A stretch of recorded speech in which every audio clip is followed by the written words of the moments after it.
All right. So Joy, I'm wondering, I've gotten into trouble sometimes when I copy the meeting code. I've sometimes copied and like a space at the end of it, and that has screwed things up. Is that a possibility?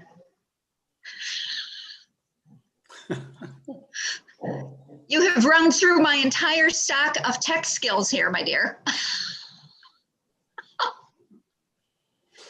Oh, shoot. Well, that is frustrating.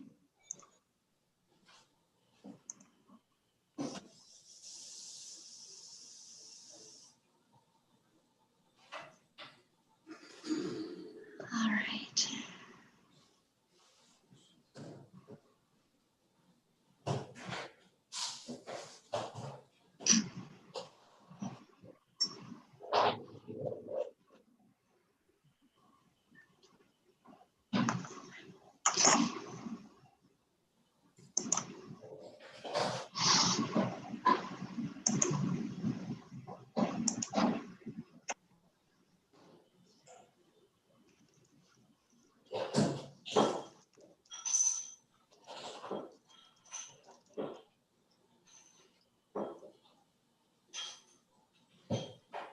What are you looking at, Joy? Where is she?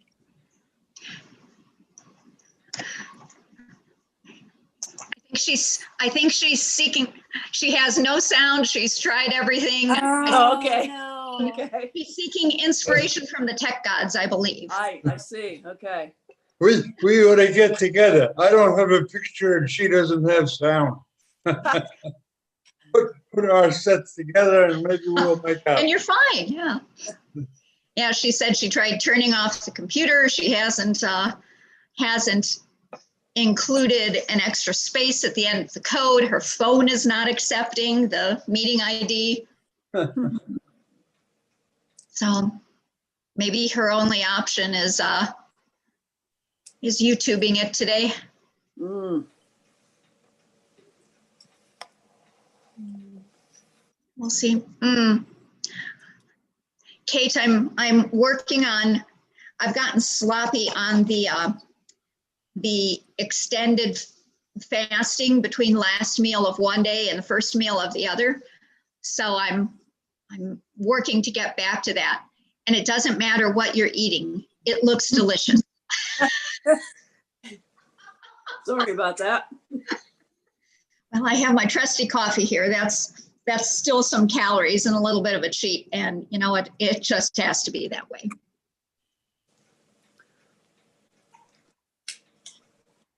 Well, it's breakfast. That's what it is. Good stuff. I have a question for folks. Have Hey, people Kathy. had a chance to do the survey yet for developmental ministry? No, I got it and I forwarded it to Paulette, but I haven't gone through it yet. Okay, Was it for everybody or Yes, just for everybody. oh it's for everybody.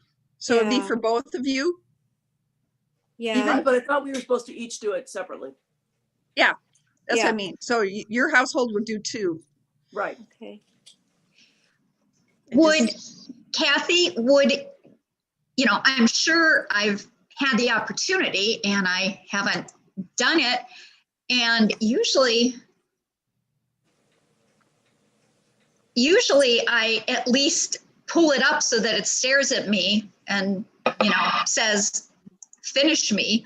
And I am not finding it. So Well, would it have come from Kathy's or Christine's email address? It came from Rebecca. From Rebecca. All right, I'm gonna. And then it was at the same, like within 5 minutes of the voice coming out.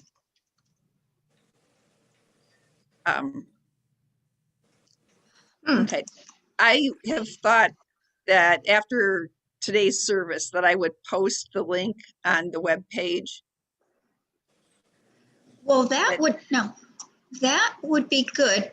Oh, wait a minute. Maybe the Facebook page, yeah, at least. Kathy, do we have a deadline? Shh. Yes and no. Sorry. I did want Don't to say put no. it, I did, well, there isn't an official one. We would like it done as soon as possible. To be honest, we're looking at, I mean, these are all really, you guys are really good people here. So like end of the month, but that includes, I mean, us doing the cleanup. So it would be really nice to have it done within a week, though, not knowing how people are going to respond, it would go to 2 weeks. And I didn't want to sound like we were liars, or tell people they had 2 weeks, because a lot of people would wait until the 13th day or the 14th day. So the sooner people do it, the better. And if you read the letter that went with it, it said, that we're going to be live interviewing people. And Right. for those people, we would really like them to have done the online one before we do that. But the idea with those people are that we're going to call them first and schedule a time to interview them. So there would still be more time after that. But yeah, the sooner it gets done, the nicer it is for the 4 of us on the team. Okay. It's kind of like the bottom line. And of course, the more people we get responding to the survey, the better. And we don't just want those people who are most active to respond. We also want people, those are very important. We also need others to respond to. So I'm going to ask you a favor too, for those of you who are on this, if you go into your breakout groups afterwards, would you guys mention it or ask people to do that? Sure. That would be really helpful. And if people have questions, get back to me. And I am thinking that after today, especially like Kathleen, if you're saying you can't find it, I will definitely put it on the Facebook page. Okay, you're muted, Kathleen. Yes, actually it was Maddie being muted, but yes, and I totally found it. I was being a deadbeat parishioner. No. I've got it pulled up and I'll finish it today. Okay, thank you very much. I appreciate that. Of course. How many questions are there? 22. 22? They're Yeah. very fast questions. Yeah, and you've got choice. I mean, you have things you can just go click through it. Or if you want to talk more, there's a place for comments after each question also. No. If I want to talk more.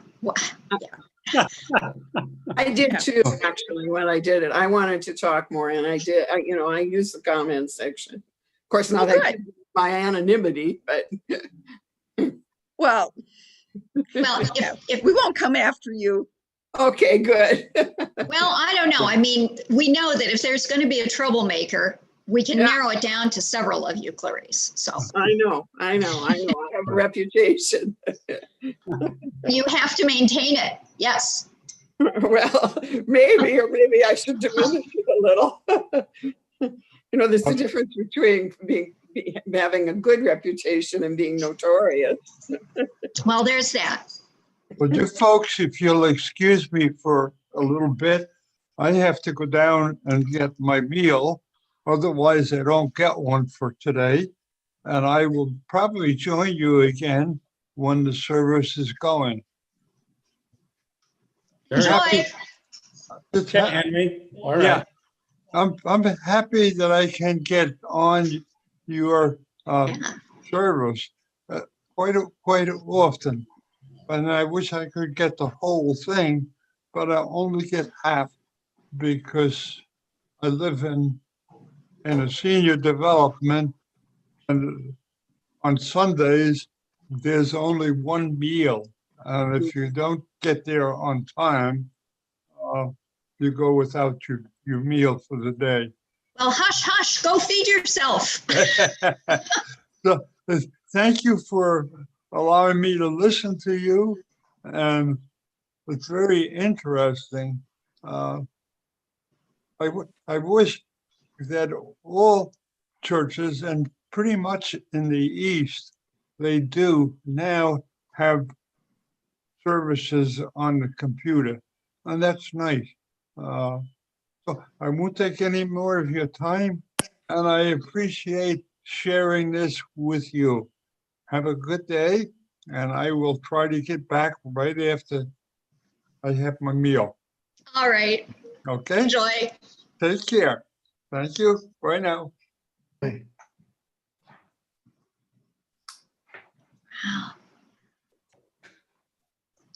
There you are. Now your picture comes back. You I know, the tried- tech gods are not always kind. I turned you off when your picture came back. How about that? Sounds like my life. Take care now. Bye-bye. Bye. How many are on? Oh, gosh. Not many right now. 13. Worship needs to unmute. Hi, Kate, Paulette. Yeah, I don't think they want to yet. I get, Well, we're recording and we're live on YouTube, so I'm just thinking maybe we are. Dawn is playing. Who's practicing? Morning, everybody. Morning, Sue. Good morning. Morning, Jeremy. Good morning. Yeah. Morning, Jeremy.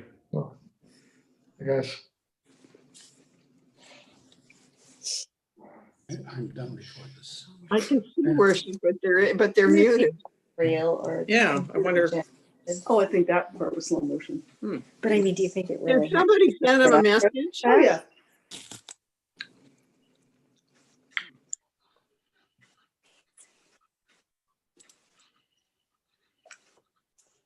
I actually think and I've lost her name. That's amazing. Thank you. I think she was practicing. Oh, and that's maybe. why we're not on yet. Oh, that's it. Okay, good. Not in the picture, I might. Mm-mm.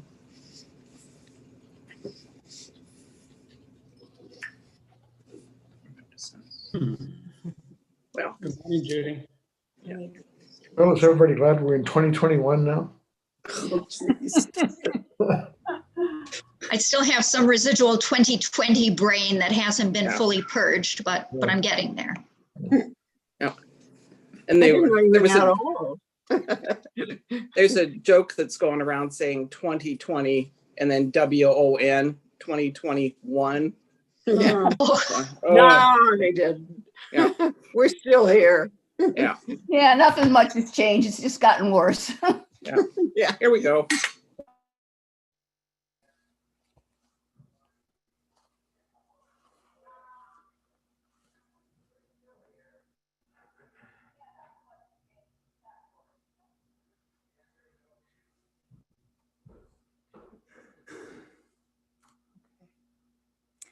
Good morning and welcome to People's Church. No matter who you are, where you're from, who you love, what you believe or don't believe, you are welcome here.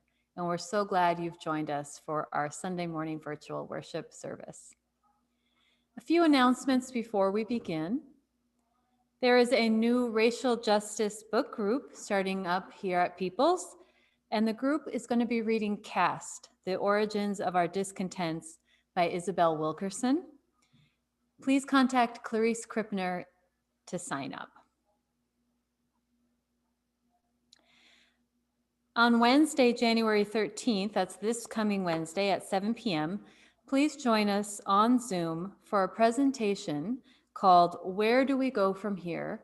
Racial Justice in 2021 with Dr. Keshav Scott of Grinnell College. You can find details on our website, and we ask that you register in advance.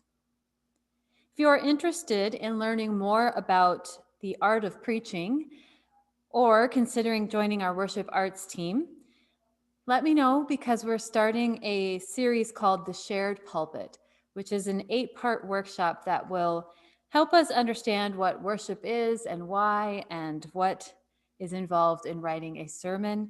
The group will meet on the 2nd and 4th Thursdays of the month, starting this week through May at 4 p.m. Let me know if you're interested. We'd love to have you. And finally, save the date for Friday, January 22nd for a fun evening sponsored by the Gorilla Zincs. Gather the whole family together for to be guided in a scavenger hunt that you can do in your own home. We hope you will join us for some of these activities coming up this month. And now, let our worship begin.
Thank you so much, Joan and Judy. That was beautiful.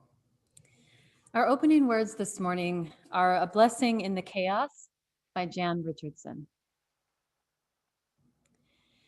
To all that is chaotic in you, let there come silence. Let there be a calming of the clamoring, a stilling of the voices that have laid their claim on you, that have made their home in you, that go with you even to the holy places, but will not let you rest, will not let you hear your life with wholeness or feel the grace that fashioned you. Let what distracts you cease. Let what divides you cease. Let there come an end to what diminishes and demeans, and let depart all that keeps you in its cage. Let there be an opening into the quiet that lies beneath the chaos, where you find the peace you did not think possible and see what shimmers within the storm. To open our worship, we're going to listen this morning to America the Beautiful.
Shall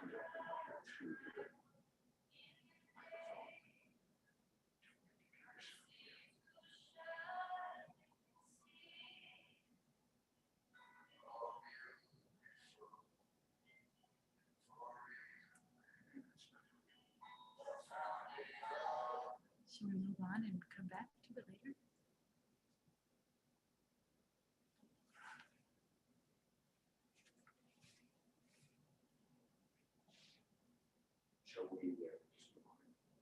Thanks for your patience, friends, as we navigate technology. 10 months into this and we're still learning things. So we're going to keep going, and hopefully we'll have an opportunity to hear that song once we figure out the issue, because it is something you're going to want to hear. So let us light our chalice now. And I invite you to say the words along with me that were written by Reverend Scott Taylor. As we light this flame, may our lives shimmer anew. May the turning of the year give birth to a dream. May the emerging light pull a new story into view. May what is give way to what might be. May we believe again in the world we imagine. And we'll continue with our affirmation. Love is the spirit of this church, and service is its law. This is our great covenant, to dwell together in peace, to seek the truth in love, and to help one another. So next up in our service is the children's story, which is also a video. So I don't know if this one's gonna work, but we'll give it a try.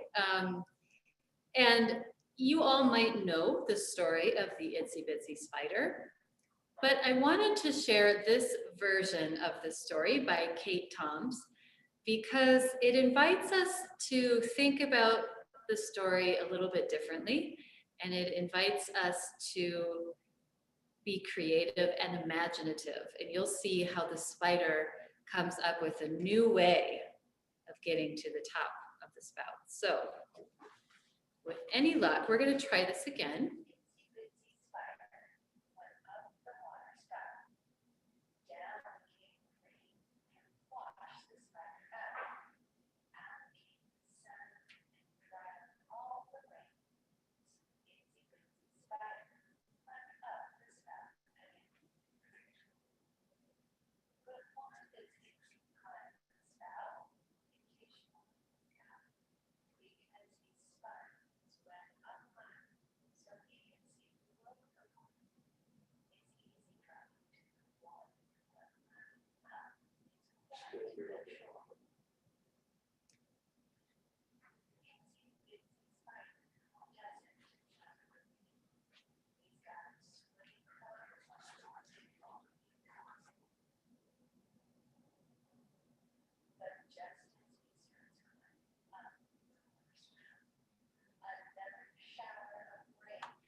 Go to share sound at the bottom.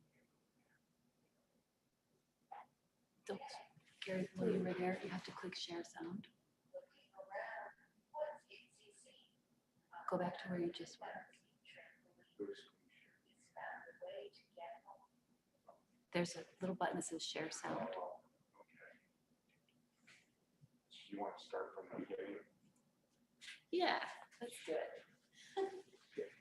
Home fast, but All bounces. right, friends, we're going to regroup because we finally figured that out. I think we should start with the song now that we have that figured out. Right? Itsy Bitsy Spider went up the water spout. Or we'll just keep going. Down came the rain and washed the spider out. out came the sun and dried up all the rain. So Itsy Bitsy Spider climbed up the spout again. But why does Itsy climb the spout? In case you are in any doubt. Because he's spun his web up high so he can see the world go by. It's easy dropping to the floor, but climbing up is quite a chore. Itsy Bitsy Spider doesn't like the rain. He's got his swimming goggles on. He won't get caught again. But just as he starts climbing up the water spout, another shower of rain falls down and washes Itsy out. Now Itsy's trying once again with his umbrella ready. The rain won't beat him this time if he takes it nice and steady. There has to be another way to get home on a rainy day. Looking around, what's Itsy seen? A rat.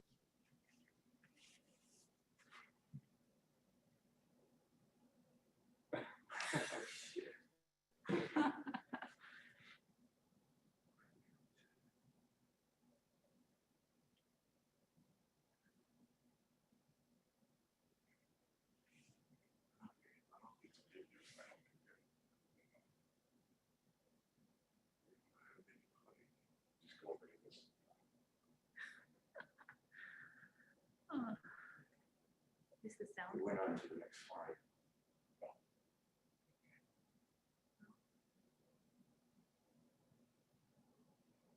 I can summarize the story and we can move on.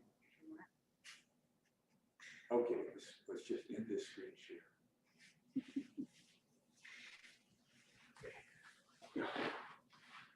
So if you're dying to know what happens to Itsy, Itsy tries to climb up the spout. Of course, it doesn't work. So then he tries to jump up on the top of the roof, and that doesn't work either because he gets thrown too far. And eventually he comes up with an idea. And that idea is to climb up the outside of the spout rather than inside.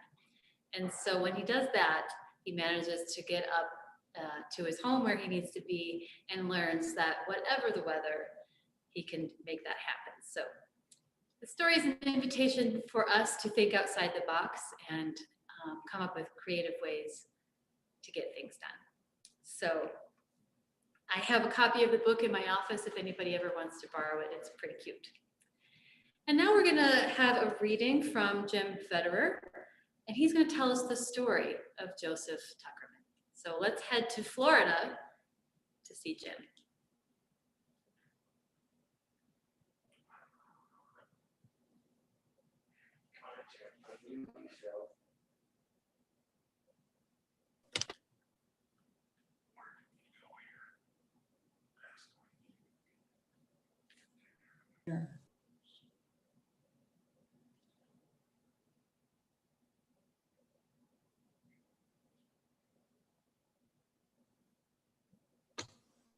Okay. Okay, All right. you're on. Good morning. Can you hear me now? Yes. Oh, okay. Well, Jan and I send a warm greeting to you all here in Fort Lauderdale, the city in the United States that is considered the most similar to Venice, Italy, because of all the canals that are here. But today, one question is, who is Joseph Tuckerman? And I am pleased to tell my story about him. You may also ask why Joseph Tuckerman today. It's not just because his birthday is in January, but here is his connection with our church. As you know, our church is very supportive of local nonprofits that help people struggling with a variety of needs. One way would be through our First Sunday contributions all throughout the whole year. Secondly, twice a year donations to the Ecumenical Community Center as part of our church budget, and also by our representation on the Ecumenical Board. And thirdly, by our active Social Justice Committee at People's Church. These reasons alone are a good reason to know about the Unitarian minister, Joseph Tuckerman, born January 18th, 1778, 223 years ago, in the second year of declaring our independence from England. Beginning in 1824, at age 46, he became widely known in his time for his labor of love with Boston's poor and for his advocacy of social and political reforms on their behalf. In 1834, his imagination, and I'm stressing the word imagination because the UU has made that word the theme for all of January. So please keep listening for that word or some derivative of imagination today and all January. So his imagination helped start and led the Benevolent Fraternity of Unitarian Churches in Boston and became known as Ben Frat's Board of Churches. Because of this remarkably innovative Unitarian ministry at large, he became known as the father of American social work. He best exemplifies American Unitarian philanthropy at the beginning of the 19th century. As Tuckerman began his early ministry in the community, Boston was rapidly changing from a commercial and a trading town to a small city of growing industries. The resulting influx of the rural poor and of poor immigrants from other countries both substantially increased and changed the character of Boston's lowest class. Churches of other persuasions were generally ill-prepared and in any event were not disposed to provide assistance to people whose poverty was generally attributed to sin, in other words, prostitution, dissipation, in other words, excess alcohol, and other vices like stealing. Tuckerman implemented the moral principles of liberal Unitarian Christianity, which included perfectibility of human beings and the moral responsibility of the privileged to address and solve civic problems. He simply went onto the streets of Boston. He introduced himself to people he identified as poor, and he invited himself into their homes and talked with husbands, wives, and children. He asked them what they needed, whether food, clothes, blankets, shoes, medicine, a crutch, or wood to burn, so they could better help themselves.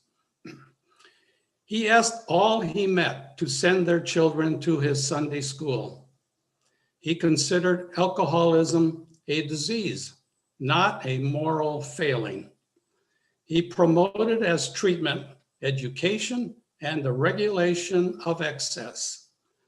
He concerned himself with prisoners and with ex-prisoners' problems after their release. He published numerous reports about his work to those funding his work.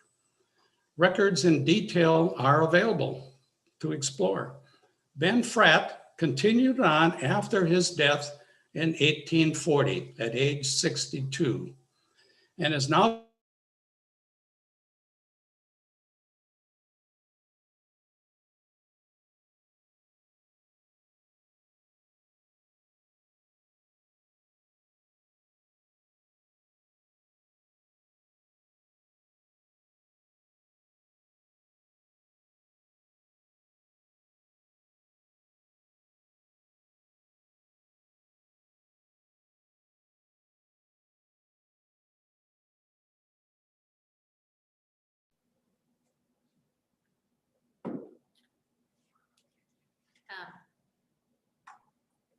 think the last couple sentences that we missed from Jim, he said,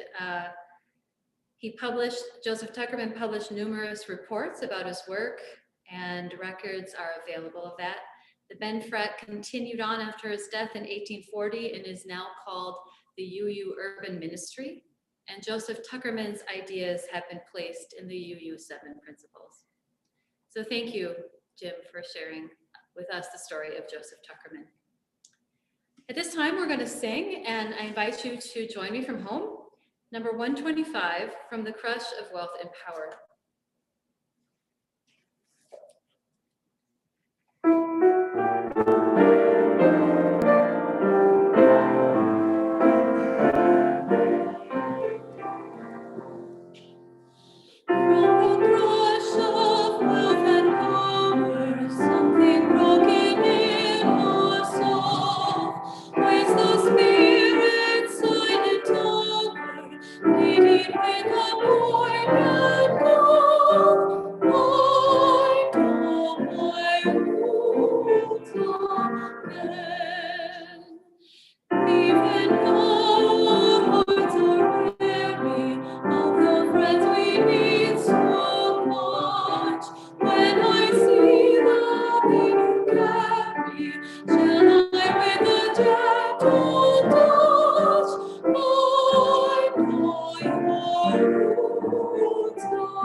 All right, we're going to head back to Jim for our second reading.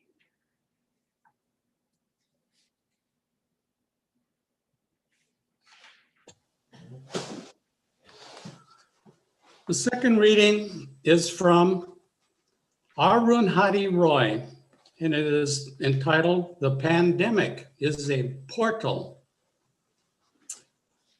Whatever it is, coronavirus has made the mighty kneel and brought the world to a halt like nothing else could. Our minds are still racing back and forth, longing for a return to normality, trying to stitch our future to our past and refusing to acknowledge the rupture. But the rupture today exists. And in the midst of this terrible despair, it offers us a chance to rethink the doomsday machine that we have built for ourselves. Nothing could be worse than a return to normality. Historically, pandemics have forced humans to break with the past and imagine their new world. This one is no different. It is a portal, a gateway between one world and the next. We can choose to walk through it, dragging the carcasses of our prejudice and hatred, our avarice, our data banks and dead ideas, our dead rivers and our smoky skies behind us. Or we can walk through lightly with little luggage, ready to imagine another world and ready to fight for it.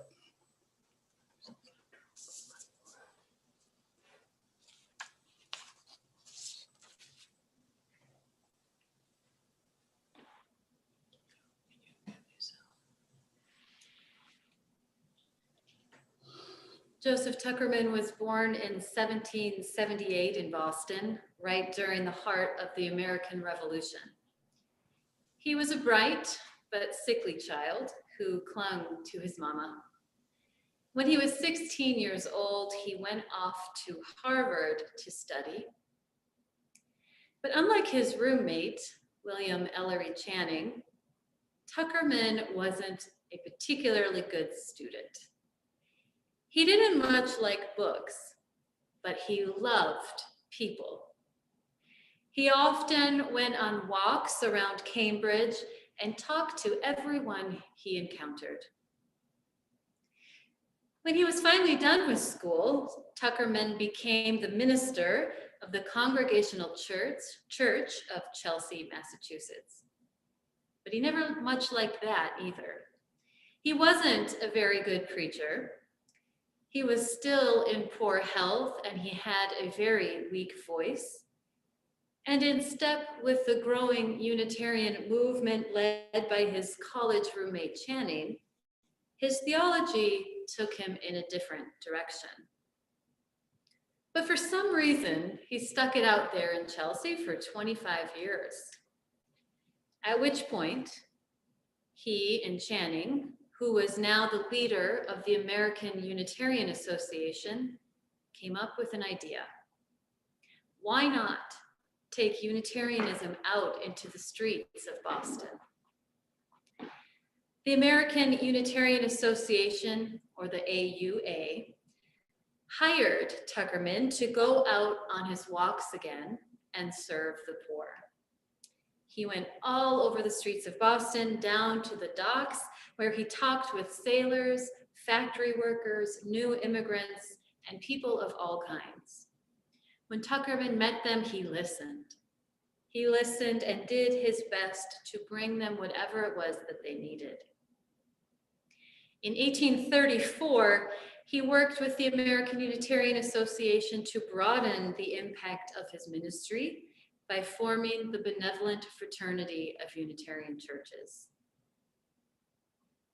The BenFrat formed a network, the first of its kind in America, to provide social services directly to the poor. It also worked to educate the Boston elites on the issues impacting the urban poor. This ministry established a precedent for the social gospel movement of the late 19th century, and the BenFrat continues to this day. It's now known as the Unitarian Universalist Urban Ministry, and Tuckerman is now known as the founder of community ministry and the father of social work. I wonder if you have ever been stuck like Tuckerman was in the first part of his career. Maybe in a job you didn't like, maybe in a bad situation, or maybe in a narrative about who you are or who you should be that you just can't shake. It's easy to do.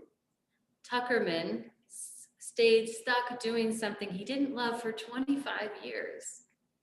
He didn't like to preach. He didn't like to be confined to one place.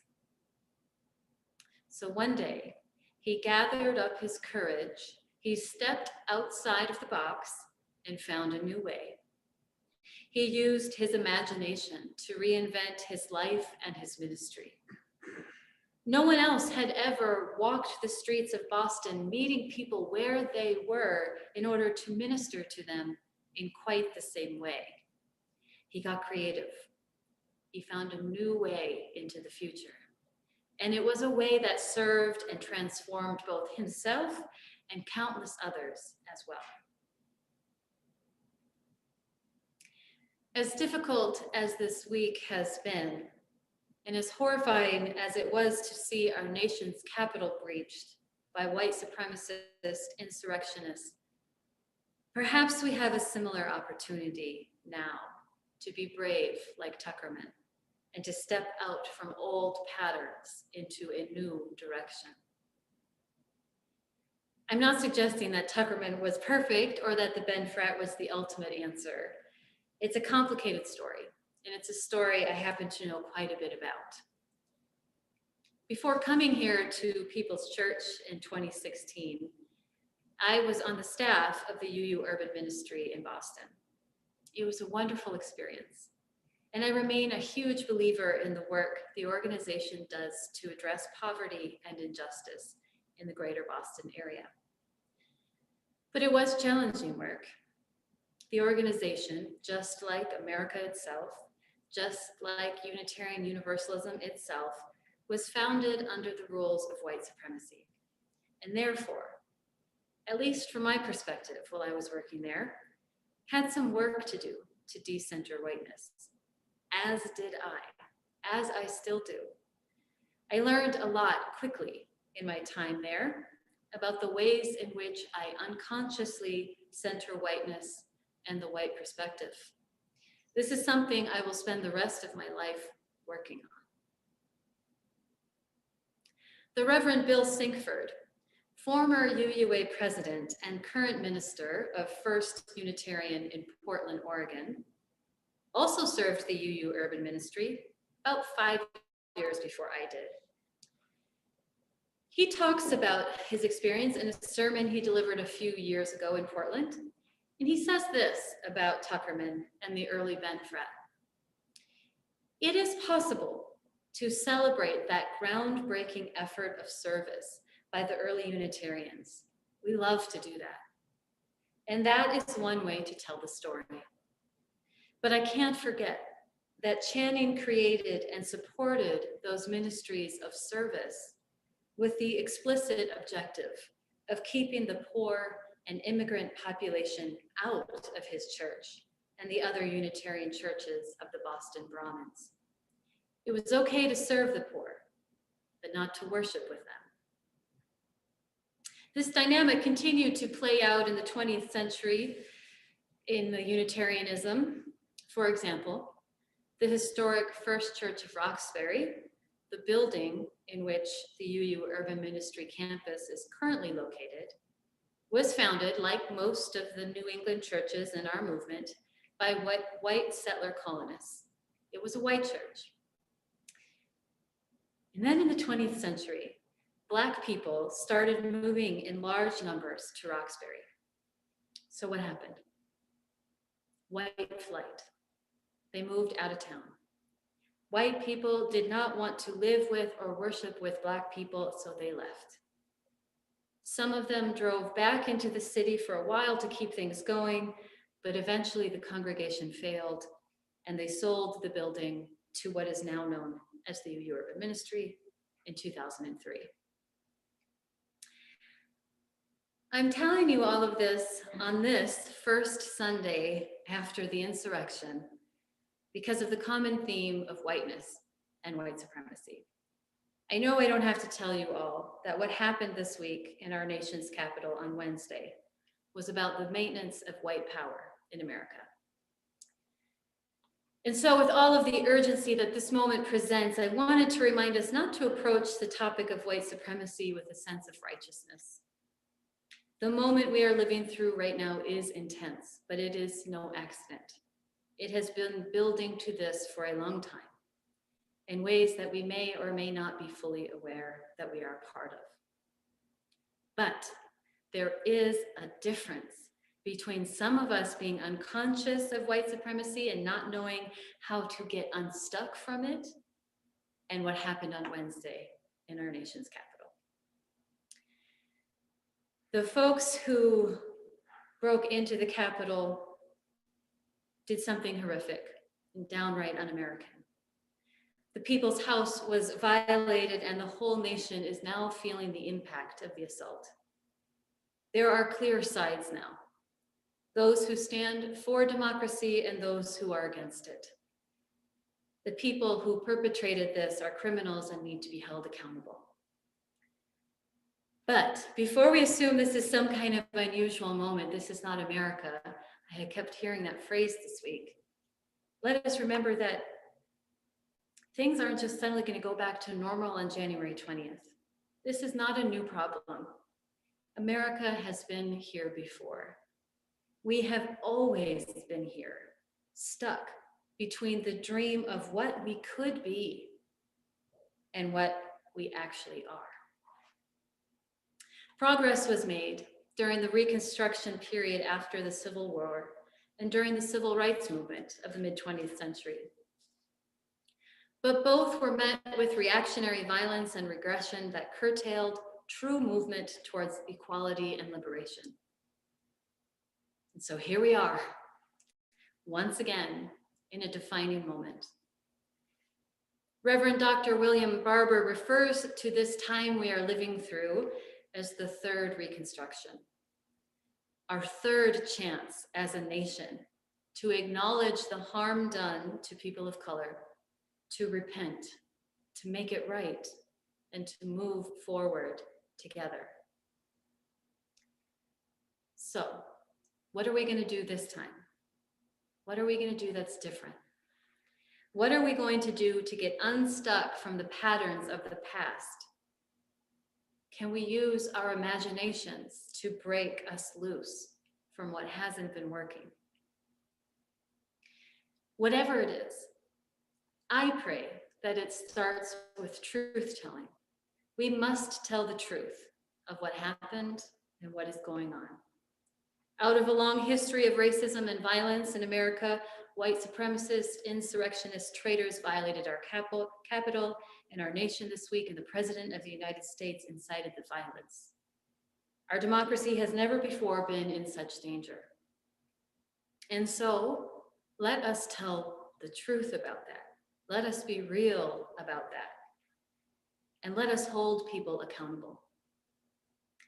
People who commit treason should not be let off the hook. There must be consequences and accountability. That's where I'm at today. I want the truth to be told. I want the truth to be known, and I want people to be held accountable for their actions. I don't know about you or where you're at, but wherever you're at, you're in good company. Because the whole nation is raw with emotion right now, each of us remembering the violation of what happened on Wednesday. But as we move forward, I believe we will look back and remember more what happened afterwards. We will remember how Congress came back more united than before and got the job done. We will remember, as my colleague Monica Dobbins pointed out to me this week, the Senate aides who dutifully carried the cases containing the electoral votes into the chambers for certification. We will remember those who protected the documents from being desecrated by the mob. We will remember Maryland Representative Jamie Raskin, who appeared in person to certify the election, having just buried his only son the day before. We will remember New Jersey Representative Andy Kim, who after the Capitol had been cleared and ordered had been more or less restored, took it upon himself to pick up trash inside the rotunda, several bags of it. We will remember how Georgia seated its first Black senator and first Jewish senator. We will remember how hard Black women like Stacey Abrams worked to make this possible, and we will celebrate their achievements. We will remember how America finally faced the truth and took this opportunity to reimagine itself. We will remember how we turned away from individualism and towards real community. Sinkford suggests a way to do this is to engage the Latin American theology of accompaniment. Accompaniment is the spiritual practice of being in partnership. Sinkford says, it is the difference between providing services to the disenfranchised and breaking bread with siblings. A theology of accompaniment calls us to move beyond othering, beyond tolerating, beyond even embracing. It calls us to honor our siblings as the unique and precious beings that we all are, in our fullness, with all of our identities. Accompaniment is the religious choice. Accompaniment. I'm tired this week. I'm angry, but I am also hopeful. For I know we can make the religious choice not the ugly, bogus Christian nationalist choices we saw on display this week, but the real religious choice of walking together in partnership with others towards beloved community. We can use our imaginations, friends. We can reimagine the world. We won't get it right. It won't be perfect, but we can dream big and do the work that is ours to do. I learned this while serving at the UU Urban Ministry. Yes, as the oldest social justice organization, or rather the oldest social service organization in the country, yeah, it inherited some issues. And yet, in recent years, particularly under the leadership of the Reverend Mary Margaret Earl, the current senior minister and executive director, the urban ministry is reinventing itself. It is owning its history. It is telling the truth. It is reorienting itself in the neighborhood.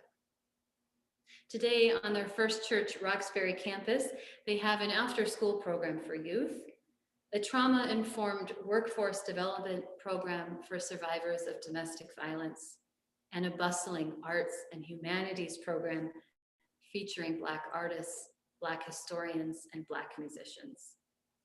Mary Margaret and her team have diligently been reimagining the campus as a cultural hub in partnership with local Black leaders and artists. It's no longer a charity organization, but a living expression of the theology of accompaniment. This story and Joseph Tuckerman's story remind me that it is always possible to get unstuck, to get free. It is always possible to reimagine who and how we are and how we want to be. So now in 2021, let's use our imaginations. Let us be brave. Let us accompany our siblings of color so that in the future, when we look back on this time, we remember this as the year that democracy was in real danger, but we worked hard and there were more of us than there were of them, and we saved it. May this be so. May we be the ones to make it so. At this time, we're going to take a collection to support the ministry of this congregation. So I invite you to tap into your generosity and give to the church by either sending us a check, going online to our Donate Now tab on our website, or Give Plus app on your smartphone. And as we collect the offering, Joan Jacobs is going to play again for us.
Thank you, Joan. Thank you, Judy. Thank you all for your generous support of People's Church.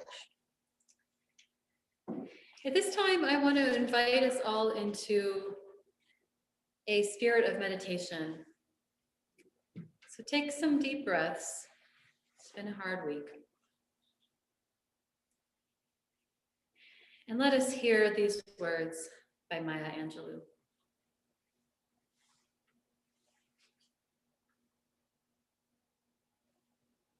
Into a world which needed you, my wish for you is that you continue to be who and how you are, to astonish a mean world with your acts of kindness. Continue to allow humor to lighten the burden of your tender heart. Continue in a society dark with cruelty to let the people hear the grandeur of God in the peals of your laughter. Continue to let your eloquence elevate the people to heights they had only imagined. Continue to remind the people that each is as good as the other and that no one is beneath nor above you. Continue to remember your own young years and look with favor upon the lost and the least and the lonely. Continue to put the mantle of your protection against the bodies of the young and defenseless. Continue to take the hand of the despised and diseased and walk proudly with them in the high street. Some might see you and be encouraged to do likewise. Continue to plant a public kiss of concern on the cheek of the sick and the aged and infirm, and count that as a natural action to be expected. Continue to let gratitude be the pillow upon which you kneel to say your nightly prayer, and let faith be the bridge you build to overcome evil and welcome good. Continue to ignore no vision which comes to enlarge your range and increase your spirit. Continue to dare to love deeply and risk everything for the good thing. Continue to float happily in the sea of infinite substance which set aside riches for you before you had a name. Continue. And by doing so, you and your work will be able to continue eternally. Amen. If you have a candle in your home, now is the time to light it. I'm going to light two here. The first for all those we have lost to COVID-19 thus far, and the second in recognition of all the joys and sorrows that are on the hearts of the people in worship together this day.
join me in singing our closing hymn, Answering the Call of Love.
Please help me extinguish the chalice by saying the words together that are on your screen, or that you have memorized at this point. We extinguish this chalice flame, but not the light of truth, the warmth of community, or the fire of commitment. These we carry in our hearts until we are together again.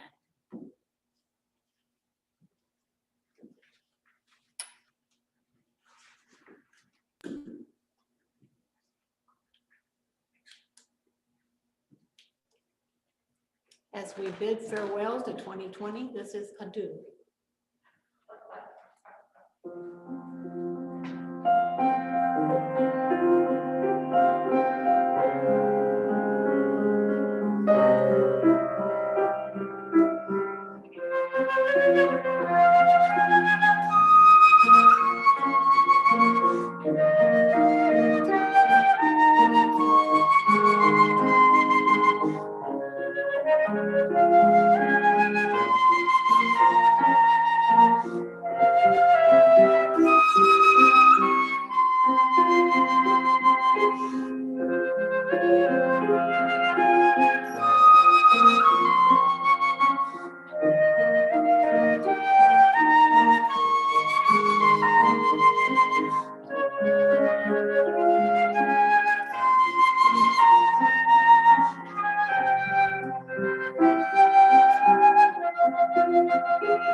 It's been a long week.